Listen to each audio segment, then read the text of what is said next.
The music swelled. The doors opened. Every head turned toward me. But the space at my side, where my father should have been, was empty. He wasn't there. He had chosen her instead. My sister, the one who hated me enough to sabotage my wedding day with a party of her own. And he went to hers. I should have felt broken. I didn't, because I knew something no one else did. He wasn't the one walking me down the aisle. Someone else was. And when Dad found out who, it drove him mad. Once I thought my sister and I were close. We shared secrets in the dark, whispered dreams into the night. But envy eats through bonds faster than fire. She always needed to be first. First in grades, first in friends, first in Dad's eyes. When I got engaged, she smiled too wide, congratulated me with a grip too tight on my hand. I should have known. Her silence was never peace. It was planning. 2 months before the wedding, Dad grew distant. Calls unanswered, meetings postponed, his excuses vague. Then the truth dropped, casual as a knife. "I can't walk you down the aisle," he said. "Your sister's hosting an important event. She needs me there." A party, a petty celebration timed for the same day, and he chose her. I remember the pause after he spoke. He expected me to cry, to beg, to shatter, but all I did was nod. Because the second he betrayed me, I shifted. I stopped being his daughter. I became the architect of his reckoning. I didn't fight for his attention. I didn't plead for his presence. I planned. Quietly. Precisely.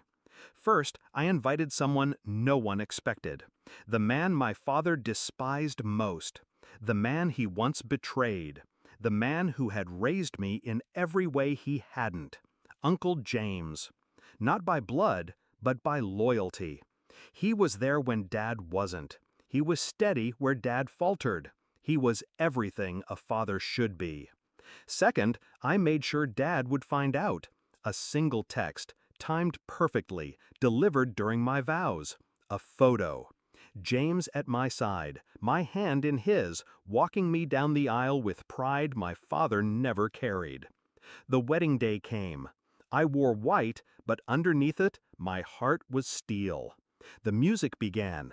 I stepped forward, and James took my arm. The guests rose. Whispers rippled through the room. Some gasped, some smiled. But all eyes saw the truth. I wasn't abandoned. I was chosen. James walked steady, his grip firm, his presence undeniable. Every step with him was a declaration, "I don't need you, Dad. I never did."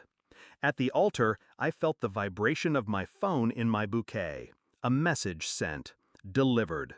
Later, while we toasted champagne and danced under soft lights, I imagined the scene. Dad, at her party, surrounded by empty laughter, his phone buzzing, opening the photo, seeing James beside me, smiling, strong, rightful.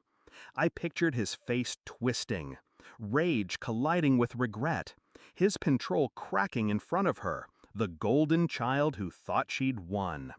And when he stormed out, when his anger spilled over, I knew she'd realize it too. Her victory was ashes, her party meaningless. Because she hadn't taken him from me, I had replaced him myself. The calls came later, voicemails thick with fury, demands for explanations, accusations that I had humiliated him. I didn't answer. I didn't need to. By then, everyone had seen the photos. Everyone had witnessed James, not Dad, at my side. And the whispers spread. He wasn't the proud father of the bride.